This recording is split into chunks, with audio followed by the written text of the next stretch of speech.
রথযাত্রা হলো হিন্দু সনাতন ধর্মের পবিত্র এক উৎসব।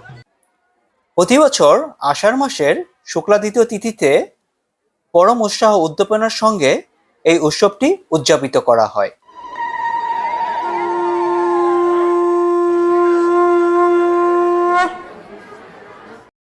রথযাত্রার দিনে ভগবান জগন্নাথ তার জ্যেষ্ঠ ভ্রাতা বলরাম এবং বোন সুভদ্রাকে নিয়ে কাঠের তৈরি বিশাল 3টি রথে আরোহণ করে মূল মন্দির থেকে বেরিয়ে আসে আর সাধারণ মানুষের সাথে যাত্রা করেন। সনাতন ধর্মে বিশ্বাস করা হয় যে রথযাত্রার দিনে রশ্মি বা দড়ি টানা অত্যন্ত পুণ্যের কাজ।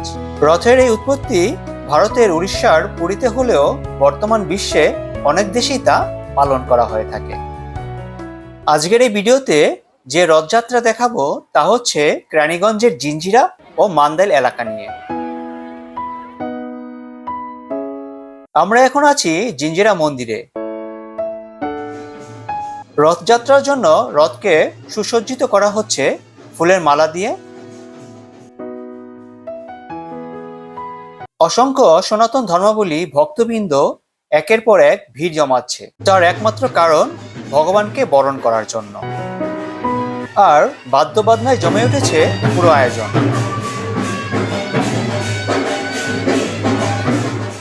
সম্মানিত আয়োজক কমিটি তারা দায়িত্বরত আছে তা সঠিকভাবে পালন করার জন্য। বাহিরে অসংখ্য লোক অপেক্ষা করছে ভগবানের দর্শনের জন্য।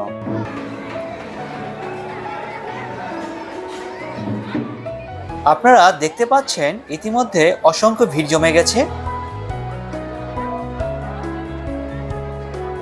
আর রথ টানার জন্য 2টি ঘোড়া নিয়ে আসা হয়েছে, যা বেশ সুসজ্জিতভাবে সাজিয়ে আনা হয়েছে। বিশেষ করে বাচ্চারা বেশি উৎসাহী এই ঘোড়াগুলো দেখে। এর মধ্যে রয়েছে অনেক কৌতূহলী লোক। আমরা দেখতে পাচ্ছি এইমাত্র রথ বাহিরে নিয়ে আসা হলো। এই রথের আরেকটি প্রচলন আছে, যা হচ্ছে ভগবানকে কলা চিনি দেওয়ার মাধ্যমে বরণ করে নেওয়া হয়। স্ক্রিনে আমরা দেখতে পাচ্ছি অসংখ্য ভক্তবৃন্দ কলা চিনি দিচ্ছে।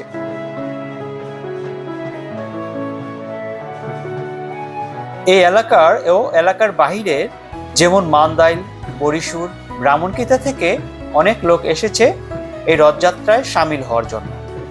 নিরাপত্তার জন্য প্রশাসনের সহায়তায় বেশ নিরাপদেই রথযাত্রা পালন করা হয়।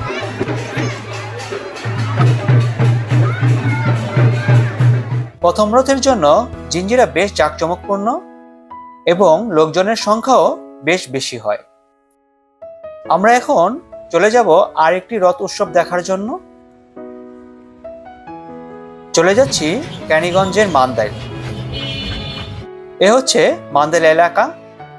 যদিও এটি একটি ঘনবসতি এলাকা, তারপরও প্রথম রথের চেয়ে দ্বিতীয় রথে এখানে বেশি মানুষ হয়।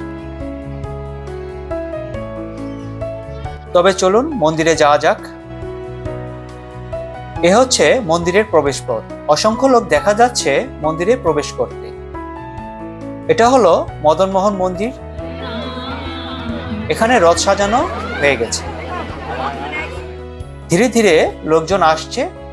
বিভিন্ন ধরনের লোক ভিড় জমাচ্ছে এখানে এসে এই রথ দেখার জন্য।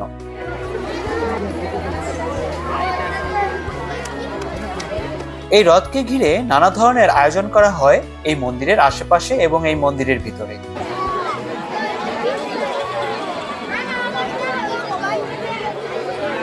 আমরা দেখতে পাচ্ছি মন্দিরের পুনর্নির্মাণের কাজ এখনো শেষ হয়নি। আর এখানে রথ উপলক্ষে আয়োজন করা হয়েছে মেলা। রয়েছে বাচ্চাদের অনেক জিনিসপত্র, রয়েছে খেলনা, বেশ কিছু স্টল বসেছে এগুলো নিয়ে। রথযাত্রার জন্য রথ প্রস্তুত রাখা আছে।